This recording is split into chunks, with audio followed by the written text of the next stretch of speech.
सप्रेम जय महाराष्ट्र. महाराष्ट्रभरातून शिवसेना एक वादळ या माध्यमाला पाहणाऱ्या तुम्हा तमाम प्रेक्षकांना, सर्व शिवसैनिकांना माझा अनिश गाढवेचा मानाचा जय महाराष्ट्र. जर पहिल्यांदाच शिवसेना एक वादळ हे माध्यम आपण पाहत असाल तर ताबडतोब या माध्यमाला सबस्क्राईब करा.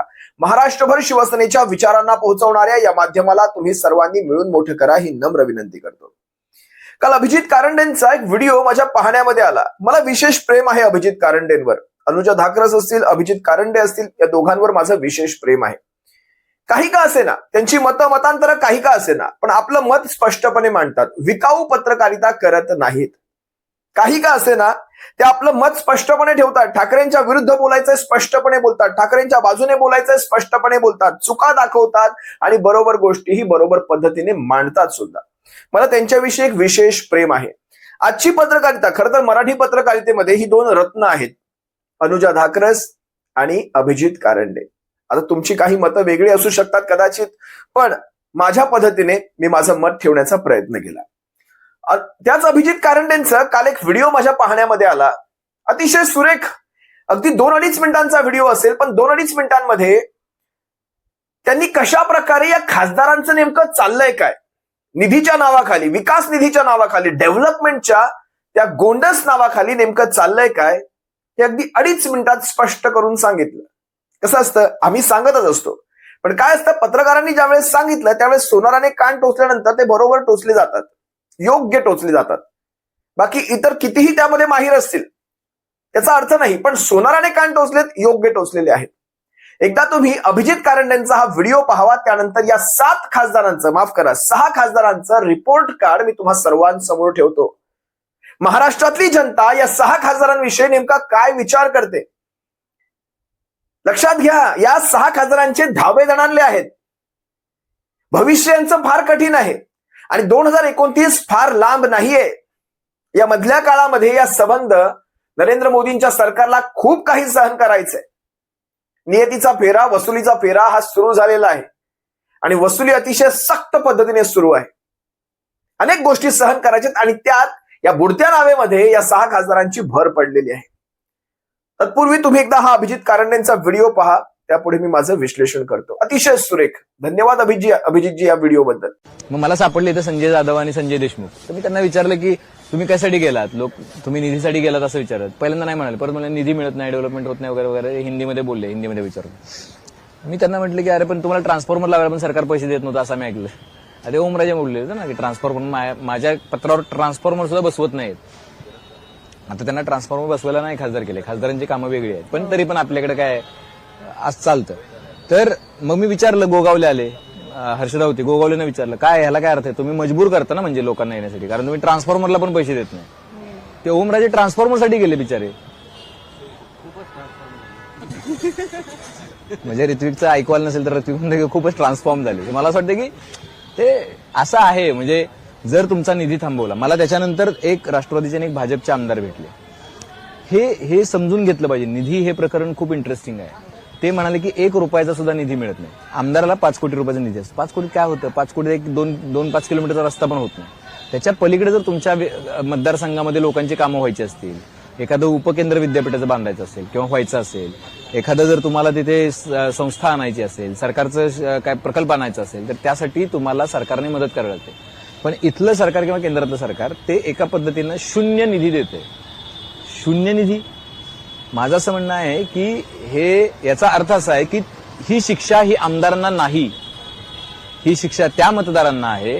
हा त्या मतदारांवरचा राग आहे की तुम्ही आमच्या विरोधात मतदान करता. मला असं वाटतं हे सगळ्यात जास्त घातक आहे.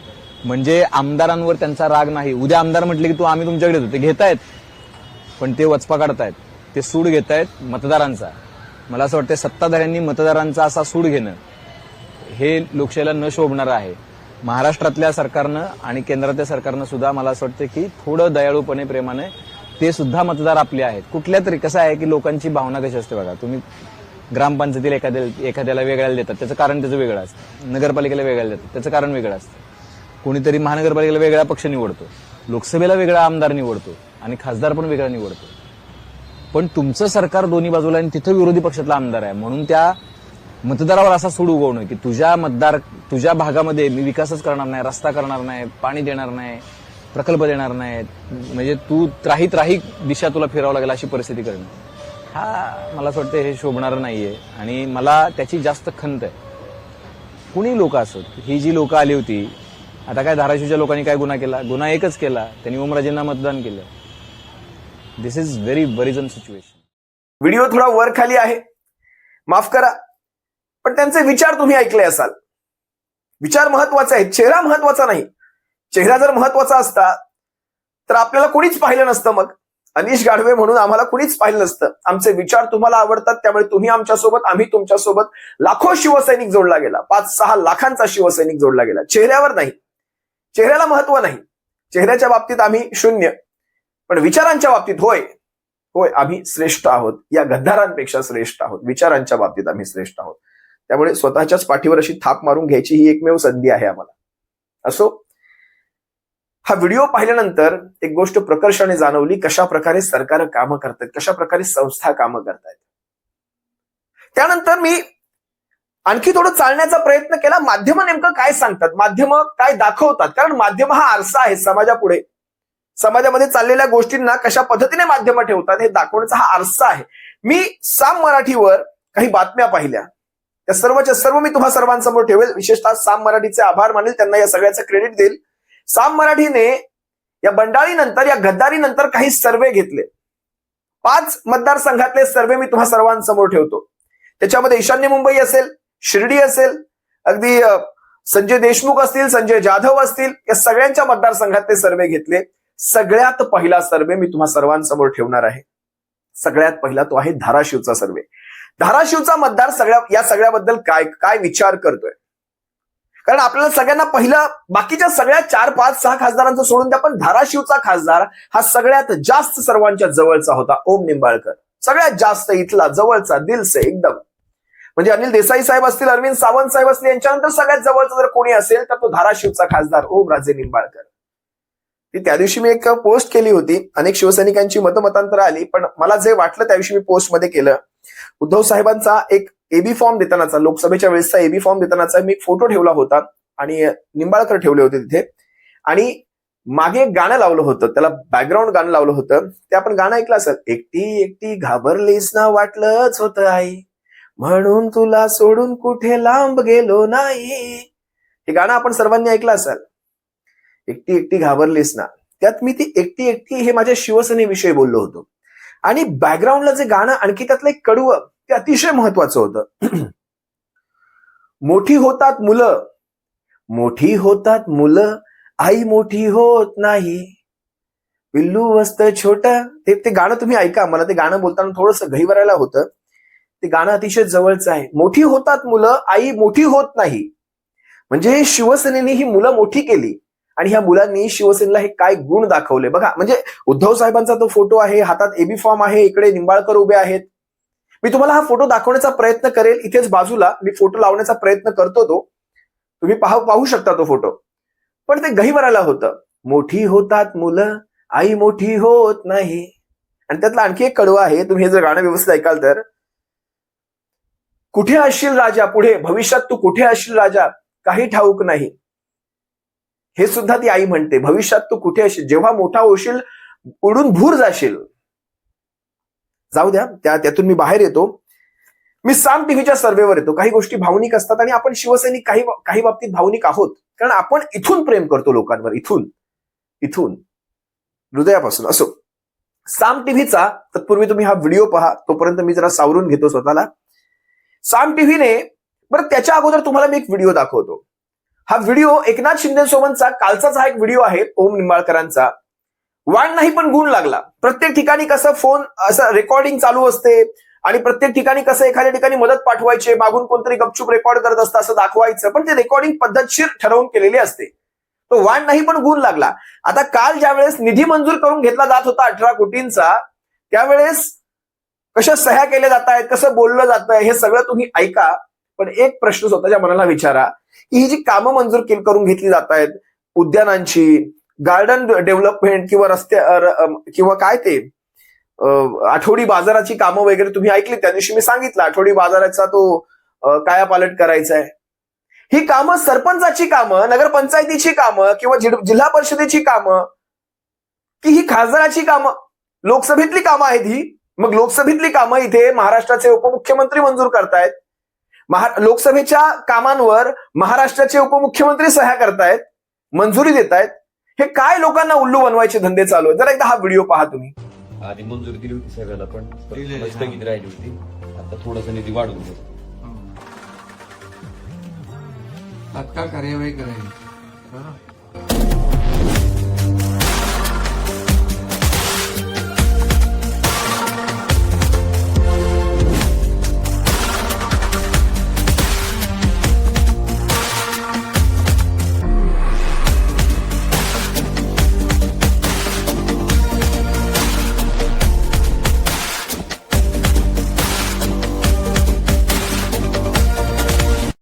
सगळं पाहिल्यानंतर म्हणजे हा सारा मोबाईलचा खेळ, कॅमेऱ्यांचा खेळ, हा व्हिडिओचा खेळ, लोकांच्या भावनांमध्ये हात घालायचा खेळ, कसं निधीसाठी मी गेलो होतो ते मगाच्या कारण त्यांच्या व्हिडिओत तुम्ही ऐकलात. एका डीपीसाठी, एका इलेक्ट्रिकच्या डीपीसाठी ओमराजे निंबाळकर गेले. मला हसायला येतं. एका डीपीचं कारण करून ओम निंबाळकर जातात, काय म्हणावं. मग तुम्हाला जर एवढंच माहित होतं की भविष्यात आपण विरोधी पक्षाकडनं लढतोय, तुम्ही निवडणूकच भारतीय जनता पक्षातनं लढायला हवी होती. एखादा अपक्ष म्हणून निवडणूक लढायला हवी होती. तुमचे मार्ग मोकळे राहिले असते. पण नाही, निवडणूक इकडनं म्हणजे खायचं इकडचं आणि सेवा तिकडे करायला जायचं. हे हे हे महाराष्ट्राची जनता हे पाहते. आता धाराशिवची जनता तुमच्याविषयी काय विचार करते ओम निंबाळकर, जरा एकदा पहा. फक्त धाराशिव हा एकमेव मतदारसंघ आहे ज्यामध्ये थोडंसं जास्तीचं मतदान मिळालंय या सामच्या सर्व्हेमध्ये. बाकी सगळ्या मतदारसंघांमध्ये यांचं डिपॉझिट जपतं. एकदा पहा हा सर्व्हे. आपण सुरुवात करूया विशेष कार्यक्रमाची धाराशिवकडून. तुला तर माहिती आहे कारण? अगदी. धाराशिवचे खासदार ओमराजे निंबाळकर यांची या 6 बंडखोरांमध्ये मोठ्या प्रमाणात चर्चा होती. त्यामुळे ओमराजे निंबाळकर हे पुन्हा निवडून येतील का असा प्रश्न समस्त महाराष्ट्राला पडला आणि त्याचं उत्तर तुम्हाला साम टीव्हीवर आता पाहायला मिळणार आहे. काय वाटतंय ओमराजे निंबाळकर यांच्या मतदारांना? बघा, ओमराजे निंबाळकर जे आहेत ते पुन्हा निवडून येतील का असा प्रश्न होता गिरीश. होय, 37.9% लोकांनी सांगितलंय होय, आणि नाही म्हणतायत 58.5%. म्हणजे लोकांना वाटतंय की निंबाळकर पुन्हा निवडून येणार नाहीत. बघा, शेवटपर्यंत निंबाळकरांचा सस्पेन्स होता शिंदे सेनेत जाण्याचा. अगदी. आणि लोकांना विचारूनच माझा निर्णय घेईन, कार्यकर्त्यांना विचारून माझा निर्णय घेईन असं त्यांनी सांगितलं होतं आणि निर्णय घेतला. आणि त्यानंतर हा कौल पुढे आलाय. केवळ 37.9% लोक म्हणतायत ते पुन्हा निवडून येऊ शकतात, तर मोठ्या संख्येने लोक म्हणतायत ते पुन्हा निवडून येणार नाहीत. अगदी बरोबर. ठाकरेंचे एकनिष्ठ असलेले निंबाळकरांनी शिंदे सेनेत जाण्याचा निर्णय घेतलाय. मात्र 58% लोकांना तो अमान्य. अगदी महत्वाचं आहे म्हणजे ओमराजे निंबाळकर धाराशिवच्या जनतेसाठी, ओमराजे निंबाळकरांच्या कार्यकर्त्यांसाठी, शिंदे सेनेच्या नेत्यांसाठी हा आजचा कल जो आहे तो तुम्ही पहा, नक्की पहा. काय दिसतंय, काय म्हणतायत धाराशिवची जनता आणि हा त्याचा निकाल आहे. स्नेहिल, लोकांच्या अक्षरशः कमेंटचा अगदी महापूर आलेला आहे. निंबाळकरांवर सर्वात जास्त कमेंट्स आहेत. आपण काही कमेंट्स पाहूया. अगदी. ओमराजे निंबाळकर यांच्यावर कमेंट्स आहेत कारण त्यांना रिअल स्टार असं म्हटलं जात होतं. मागच्या पुरामध्ये त्यांचे व्हिडिओ समोर आले होते आणि त्यानंतर आपण बघतोय नेटिझन्सनं त्यांच्यावर खूप प्रेम केलं. परंतु या कमेंट्स बघा, पंतप्रधानांना 12 वर्ष विकास झाला नाही आणि हे 6 खासदार विकासासाठी गेलेत म्हणे. मोठा टोला लगावलेला आहे.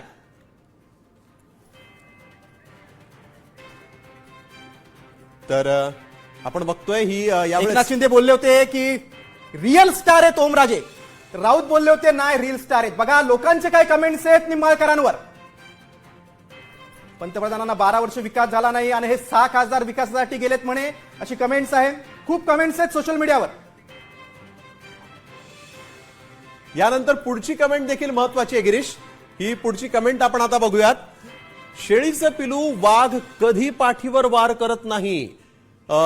शेळी पिल्लू राजीनामा देऊन डबल इलेक्शन लढून निवडून येऊ शकतो. एकच औलाद असेल तर राजीनामा देणार असं यावेळेस ही कमेंट या ठिकाणी समोर काही थोडा मिश्किल कमेंट देखील आहेत. बघा, निंबाळकर पुन्हा निवडून येणार का असा प्रश्न विचारला होता आणि त्याच्यावर नागरिकांच्या कमेंट्स आहेत. आपण पुढची कमेंट पाहूया. खरं तर मोठ्या प्रमाणात फॉलोअर्स जे आहेत ते ओमराजेंचे घसरले होते. 6,000 फॉलोअर्स फेसबुकचे घसरले होते. अगदी. आणि कमेंट्सचा तर पूर होता त्यांच्या सगळ्या पोस्टवर. यानंतर आणखीन एक कमेंट आलेली आहे, ती कमेंट देखील आपण बघतोय यावेळेस.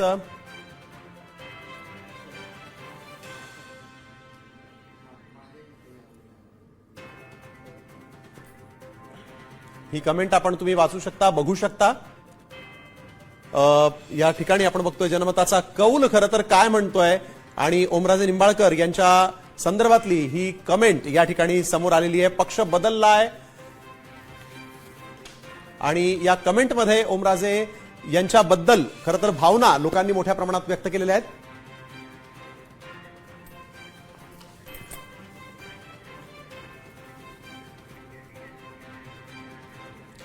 58% लोक म्हणतायत नाही, ओम निंबाळकर पुन्हा निवडून येणार नाहीत आणि 37% लोक म्हणतायत ओम निंबाळकर पुन्हा निवडून येतील. आता थोडे दिवस थांबा, तुमच्या ह्या सगळ्याची जेव्हा उतरती कळा चालू होईल तेव्हा हा 58%चा आकडा हा सगळ्यात म्हणजे सबंध या 6 खासदारांमध्ये एकमेव ओम निंबाळकर आहेत ज्यांना 58% मतदान दिलेलं आहे आणि 37% नाही. बाकी सगळ्याचे आकडे तुम्हाला दाखवतो. पुढचा व्हिडिओ पहा तुम्ही, त्यामध्ये संजय दिना पाटील ईशान्य मुंबईचे खासदार जे शिवसेनेच्या तिकिटावर निवडून आले त्यांना किती मतदान पडले जरा पहा. मुंबईमध्ये देखील ठाकरेंची सेना सोडून संजय दिना पाटील जे ते शिंदे सेनेमध्ये गेले. अगदी बरोबर आहे. ईशान्य मतदारसंघातील ईशान्य मुंबई मतदारसंघातील संजय दिना पाटील यांचं देखील शिंदे सेनेत जाणं हे खूप चर्चेत गेलं होतं. अगदी. तर संजय दिना पाटील पुन्हा निवडून येतील का हा प्रश्न होता.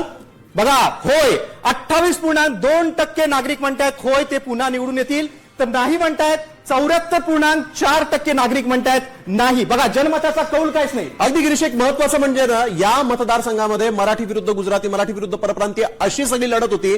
त्यामध्ये देखील मोठा कौल खरं तर संजय दिना पाटलांना दिला होता आणि त्यानंतर आता मात्र हा कौल त्यांच्या विरोधात जातोय. लोक म्हणतायत नाही, 28.2% लोक म्हणतायत की नाही ते पुन्हा निवडून येतील असं म्हणतात, तर 74.4% लोक म्हणतायत ते पुन्हा निवडून येणार नाही.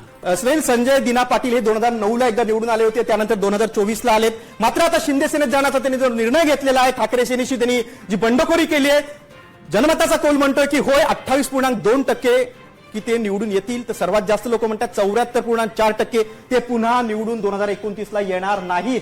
अगदी. तर जवळपास 74% लोक म्हणतायत नाही, संजय दिना निवडून येत नाही. 28% लोक म्हणतात होय येतील. हे 28% सगळे कमळीचे. म्हणजे 28% आणि ह्यांच्या भरोशावर तुम्ही एकनाथ शिंदेच्या गटात गेलात. बरं, तिकीट सुद्धा मिळेल की जागा ह्याची खात्री तुम्ही आज देऊ शकत नाही, कारण पारंपरिक भारतीय जनता पक्षाची जागा आहे ती. तिने शिवसेनेच्या पक्षप्रमुखांना उद्धव साहेबांना सुद्धा ही जागा काही दिली नव्हती. ईशान्य मुंबईची जागा भारतीय जनता पक्ष कधीच सोडत नाही, कारण भांडूप पूर्व, घाटकोपर पूर्व, घाटकोपर पश्चिम, मुलुंड हे 3 विधानसभा क्षेत्र आणि अर्धा विक्रोळी याच्या जीवावर भांडूप ही ईशान्य मुंबईची खासदारकी हा भारतीय जनता पक्ष आपल्याकडे ठेवत असतो. तुम्हाला काय विचार करून गेलात? वरती मुलीचा सुद्धा करिअर धोक्यात आणला, जी नगरसेविका सध्या आत्ताच झालेली आहे 5-6 महिन्यांपूर्वी शिवसेनेच्या तिकिटावर. तिचं सुद्धा करिअर आपण काय म्हणतात ते दाव पे लगा दिया. पुढे ऐका, तुम्हाला आणखी एक मतदारसंघ दाखवतो. संजय देशमुखांविषयी काय मतदान झाले पहा. संजय देशमुख पुन्हा निवडून येतील का? 22.3% लोक म्हणतायत होय, तर 77.6% लोक म्हणतायत नाही. बघा, 2014, 2019 आणि 2024ला 3 वेळा निवडून आले होते. मात्र आता शिंदे सेनेत गेल्यानंतर नागरिकांची मत काय बघा. अगदी. आणि आपण बघतोय की या ठिकाणी 77% लोक जे आहेत ते या प्रश्नाचं उत्तर जे आहेत ते नाही म्हणतायत. माझा खरं तर संजय देशमुख यांच्यासाठी म्हणून त्यांचे कार्यकर्ते जर कधी बघत असतील, त्यांचे नेते बघत असतील, तर आपण बघा की लोकांचा कल काय. लोक म्हणतायत 77.6% लोक म्हणतायत ते निवडून येणार नाहीत आणि केवळ 22.3% लोक म्हणतायत या ठिकाणी ते निवडून येतील. अगदी बरोबर आहे. परभणीचे खासदार संजय देशमुख जे आता शिंदे सेनेत गेलेले आहेत, त्यांनी जेव्हा हा निर्णय घेतला त्याच्यावर लोकांच्या कमेंट्स देखील भरपूर आल्यात. आपण काही ठराविक कमेंट्स पाहूया. बघा, लोक काय म्हणतायत, जाधवांचा जो निर्णय नक्की पडणार असं 100% लोकांना वाटतंय. ही पहिली कमेंट आहे, नक्की पडणार, जाधव नक्की पडणार असं लोक म्हणतायत. ही कमेंट बघा. कमेंट्स महत्वाच्या आहेत आणि या कमेंट्सला लाईक देखील खूप आहेत. त्याच कमेंट्स आम्ही या ठिकाणी निवडलेल्या आहेत. त्यामध्ये आपण बघतोय नक्की पडणार आहेत जाधव असं या ठिकाणी एकाची कमेंट आहे. या सगळ्या कमेंट्स आम्ही आपल्याला दाखवणार आहोत. दुसरी कमेंट देखील आपल्याला बघायची आहे. काही गमती जमती देखील आहेत बघा. या यांची ठिकाणी- पत्रुंड म्हणतील माझा पंजा गद्दार होता, यांची मुलं नातवंड म्हणतील- म्हणतील माझा आजा गद्दार होता, यांची पत्रुंड म्हणतील माझा पंजा गद्दार होता, यांची नितरुंड म्हणतील माझा खापर पंजा गद्दार होता. मग अशा शब्दामध्ये कमेंट्स देखील आलेल्या आहेत. यांच्या पिढ्या म्हणतील आमचे वंशज गद्दार होते. अशा चर्चा सोशल मीडियावर आता सुरू आहेत. बघा, संजय देशमुख यांनी शिंदे सेनेत प्रवेश केल्यानंतर लोकांच्या काही कमेंट्स आहेत आपण बघतोय. यामुळे गद्दार जरी शिवसेना शिवसैनिक ठाकरे म्हणत असतील तरी नेटिझन्स देखील गद्दारी केल्याचं म्हणतात. बॅलेटवर घ्या, हीचे 40 चोर पण राहिले आहेत, जनता वचपा काढणार असं देखील आहे. बघा, काही नागरिक इशारा देखील देत आहेत. अगदी ही टोकाची भाषा जरी असली तरी ही मनापासून या नेटिझन्सनं हे सगळ्या कमेंट्स केलेल्या आहेत. संजय देशमुखांना जवळपास 22% लोक म्हणतायत हो येतील. 22% लायकी पहा, यांची लायकी पहा. आणि जवळपास 77% लोक म्हणतायत, 77-78% लोक म्हणतायत निवडून येणार नाहीत. लायकी पहा. महाराष्ट्रातलं हे मतदान आहे, काही माझ्या चॅनलवरचं मतदान नाही, शिवसैनिकांनी केलेलं मतदान नाही, हे महाराष्ट्राने केलेलं मतदान आहे. पुढचा खासदार घेतो संजय जाधव, बंडू जाधव, परभणी. यांच्यापासून खऱ्या अर्थाने ही सुरुवात झाली होती. बंडू जाधव जाणार, संजय जाधव जाणार, संजय जाधव जाणार. संजय जाधवांचं मतदान पहा. संजय जाधव यांच्या संदर्भात जनमत काय म्हणताय ते देखील आम्ही आपल्याला दाखवणार आहोत आणि स्क्रीनवर आपण तो प्रश्न बघूयात आणि त्याचं उत्तर देखील बघूयात. गिरीश, बघा, संजय जाधव पुन्हा निवडून येतील का? होय. 29.9% लोक म्हणतात होय ते पुन्हा निवडून येतील, तर 71.3% नागरिक म्हणतात की नाही, ते पुन्हा निवडून येणार नाही. अगदी संजय जाधव हे देखील निवडून येणार नाही, 71% लोक खरं तर हे म्हणतायत. त्यामुळे जे खासदार विकास कामांसाठी लोकांसाठी निवडून गेले, शिंदे गटात गेले होते ठाकरेंना सोडून, तेच लोक आता मात्र त्यांना पुन्हा निवडून देण्यासाठी नकार देत अगदी आहेत. बरोबर. परभणीचे संजय जाधव हे 2014, 2019 आणि 2024 निवडून आले होते. मात्र आता ठाकरे सेना सोडून ठाकरे सेनेला जय महाराष्ट्र करून शिंदे सेनेत जाण्याचा निर्णय लोकांना काही आवडलेला दिसत नाहीत. त्यामुळे 2029 मध्ये 71.3% नागरिक म्हणतात की ते पुन्हा त्यांना संधी मिळणार नाही, ते पुन्हा निवडून येणार नाही, त्यांचा विजय होणार नाही. 29% लोक म्हणतायत होय निवडून येतील. 29%च्या जीवावर जर तुम्ही खासदार होणार असाल ना, असा सॅल्यूट आहे तुम्हाला. असा 71% जवळपास लोक म्हणतायत तुम्ही निवडून येणार नाहीत. दाखवली लोकांनी, पद्धतशीर जागा दाखवली. पुढचा खासदार भाऊसाहेब वाघ चौरे, भाऊसाहेब वाघ चौरे. एकनाथ शिंदेच्या गटात गेलेल्या या 6 खासदारांपैकी पहिला खासदार जो कोणी असेल ज्याचा श्रीनिवास वनगा होणार आहे. श्रीनिवास वनगा, तुम्हाला आठवत आहे पालघरचा श्रीनिवास वनगा? पालघरच्या श्रीनिवास वनग्याचा पहिला नंबर होता त्या गुवाहाटीच्या बॅचमध्ये, पहिल्या बॅचमध्ये गेला होता हा श्रीनिवास वनगा, ज्याला उद्धव साहेबांनी ज्या पाठीवर हात फिरवला आणि तो आमदार झाला होता. काय म्हणून उद्धव साहेबांनी याला खासदारकीला उतरवलं होता मला माहित नाही, पण तो श्रीनिवास वनगा पहिला त्याने जाऊ दे, आता मला ते बोलायचं नाही, पण हा श्रीनिवास वनगा याने सगळ्यात पहिला उद्धव साहेबांच्या पाठीत खंजीर खुपसला आणि पहिल्या बॅच मध्ये हा तिकडे गेला होता, गुवाहाटीला गेला होता. श्रीनिवास वनगा आता या 6 खासदारांमध्ये हा भाऊसाहेब वाघ चौरे होणार आहे. कारण शिर्डी लोकसभेतनं या माणसाला तिकीट पुन्हा मिळणे नाही. आता कितीही एकनाथ शिंदेंनी त्या मतदानासाठी एका वाढीव मंत्रिपदासाठी यांना घेतलेलं असलं, भविष्यात भाऊसाहेब वाघ चौरे आपल्या मतदारसंघात एका गावातून दुसऱ्या गावात चालत जाऊ शकत नाही, ते लोकसभेला उभे राहणार आहेत. आम्हाला माहितीये, शिवसैनिकांना माहितीये भाऊसाहेब वाघ चौरेंना कसा निवडून आणलाय ते, आणि भाऊसाहेबांना स्वतः माहितीये पुन्हा खासदार होण्याची कुठे लिहिलीये का चेहऱ्यावर, तो गुलाल लागणे नाही आता डोक्याला. भाऊसाहेब वाघ चौरेंचा सगळ्यात घाणेरडा रेकॉर्ड हा व्हिडिओ पहा. शिर्डीचे भाऊसाहेब वाघ चौरे हे देखील चर्चेत होते. गेल्या काही दिवसांपासून आपण म्हणतोय ते शेवटपर्यंत नाकारत होते, मी जाणार नाही म्हणत होते. मात्र त्यांनी शिंदे सेनेत प्रवेश केलेला आहे. अगदी. आणि भाऊसाहेब वागचौरेंबद्दल लोकांना काय वाटतं ते बघा. भाऊसाहेब वागचौरेंबद्दल लोकांना 76, सगळ्यात जास्त लोक म्हणतात की 76.4% लोक म्हणतात ते पुन्हा निवडून येणार नाहीयेत, तर केवळ 23.6% लोक म्हणतात ते येतील पुन्हा निवडून. परंतु भाऊसाहेब वागचौरे यांना पुन्हा लोक शिर्डीतून निवडून देणार आहेत का? तर 76.4% लोक नाही म्हणतायत, स्पष्ट नकार देत आहेत नाही. श्रीला वाघ चौरेंचा जर आपण राजकीय इतिहास पाहिला तर अनेक पक्षांतर त्यांनी केलेली आहेत, अनेक कोलांटवड्या मारलेल्या आहेत. अगदी. आणि त्यामुळे खरं तर लोकांमध्ये अर्थातच राग असू शकतो, कारण काँग्रेस, शिवसेना, मग नंतर ठाकरे गट, नंतर मग शिंदे सेना, असे 4-5 पक्ष त्यांच्या हातामध्ये बदलले आहेत. आता या सगळ्या पक्षांतरानंतर लोकांना काय वाटतं त्या कमेंट्स आम्ही आपल्याला दाखवतोय. त्या कमेंट देखील अत्यंत महत्वाच्या आहेत, कारण या सोशल मीडियाच्या कमेंट्स आहेत. बघा, काही त्यातले शिर्डीतले काही देखील नागरिक आहेत. चोरानो शिव्या श्रापचे कमेंट वाचून ठरवा किती टक्के जनता तुमच्या सोबत आहे. अगदी खरं तर या कमेंट्सचा वर्षाव खरं तर या 6 खासदारांच्या पोस्टवर झालेला आहे आणि त्यांच्या प्रत्येक पोस्टवर फोटोवर अशा पद्धतीच्या कमेंट्स आहेत. आणि त्यापैकीच काही कमेंट्स आम्ही दाखवतोय. त्यामध्ये आपण बघतोय की या ठिकाणी लोक शिव्याश्राप देत आहेत आणि तुमच्या बाजूने किती जनता आहे हे दाखवण्याचा प्रयत्न करत आहेत. तर ही एक कमेंट होती. त्यानंतर आणखीन एक कमेंट आहे, ती देखील कमेंट. संगमनेर मार्गे रेल्वे आणली तर निर्णय योग्यच म्हणायचा, नाहीतर भाऊसाहेबांचा टांगा पलटी घोडे फरार. अगदी त्यामुळे आता संगमनेर मार्गे रेल्वे आणण्याचं किंवा हे आश्वासन जे त्यांनी दिलं असावं ते आता किंवा पूर्ण होणार का? ही मागणी आहे त्याच्यासाठी म्हणून त्यांना विचार करावाच लागेल. तर मात्र पुढची टर्म जशी शिंदेंनी म्हटलं की आम्ही धनुष्यबाण चिन्हावर निवडून पुन्हा आम्ही त्यांना निवडून आणू, पण लोक जे म्हणतायत ते मात्र जरा विरोधाभासी आहे. आणि विकास निधी मिळत नाही अशी ओरड करून नाराजी व्यक्त करून ते शिंदे सेनेत गेले होते. त्याच्यावर देखील काही लोकांनी कमेंट केलेली आहे. काय म्हणते शिर्डी लोकसभेची जनता? 23%, म्हणजे संजय देशमुखांनंतर भाऊसाहेब वागचौरेंचा नंबर लागतो. 23% लोक म्हणतात निवडून येईल आणि जवळपास 76-77% लोक म्हणतात नाही. हे 76-77 नाही, हे 23% पण खूप जास्त झाले. 100% शिर्डी लोकसभेची जनता तुम्हाला निवडून देणार नाही. सदाशिव लोखंडेचं एकनाथ शिंदे काय करतील मला माहित नाही. ज्याला पाडला, धनुष्याला पाडून जिथे मशाल शिवसैनिकांनी पेटवली तिथे तुम्ही सांगताय हे आमची माणसं, मग ते मशालला मतदान देणारे ते कोण होते? हा प्रश्न काहीतरी स्वतःला विचारा. असो,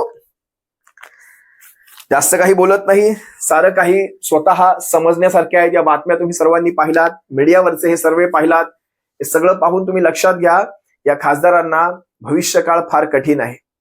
हे जितकं दिसतं तितकं सोपं नाही. नियतीचा फेरा सुरू झालेला आहे वसुलीचा, आणि ह्या वसुलीच्या वेळेतच ही माणसं इकडून तिकडे गेली. यांना ह्या सर्वाची किंमत नक्कीच मोजावी लागेल. तुम्हा सर्वांची रजा घेतो. सप्रेम जय महाराष्ट्र. काळजी घ्या.